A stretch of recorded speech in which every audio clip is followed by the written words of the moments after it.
Hello, मी पूजा. आज तर माझ्या दिवसाची सुरुवात चहापासून झाली. चहा वगैरे घेतला आणि घरं वगैरे सगळे क्लीन करून घेतले. घरं क्लीन केल्यानंतर मला ना थोडंसं बाहेर जायचं होतं. मग मी तेवढी पॅकिंग वगैरे करून घेतली आणि मग अंघोळ वगैरे केली, कपडे वगैरे धुतले. आज ना तुमच्यासाठी काहीतरी स्पेशल आहे, पण हा व्हिडिओ तुम्ही पूर्ण एंडपर्यंत बघा, मग समजेल आज काय.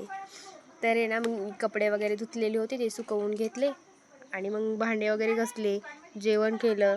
त्यानंतर मग मी लगेचच निघाले होते बस स्टॉपवरती जायला. बस डायरेक्ट 2 तास लेट होती. लास्ट मिनिटला फायनली बस मिळाली.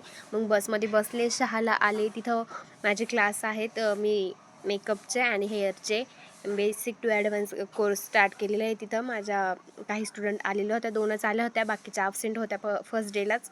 ते बाकीच्या हळूहळू येणार होत्या 1-2-3 दिवसानंतर. मग त्यांना फर्स्ट डेला मी थ्रेडिंगचं नॉलेज दिलं, काही फेशियलचं पण काही नॉलेज दिलं. तसं पण मला पण खूप वेळ झाला होता, मग मी पण निघाले होते घरी जायला. मला बस पण भेटली आणि सो मी घरी आले होते. घरी आल्यानंतर खूप सारी कामे पडलेली होती दिवसभराची, ती पण आवरून घेतली मी. लगेच भाजी पण करून घेतली आणि कणिक पण मळून घेतलं. लगेच सोबत भांडेच होते दिवसभराचे, ते सुद्धा घासून घेतले. सो असा होता आजचा माझा दिवस. कसं वाटला ते कमेंटमध्ये नक्की सांगा.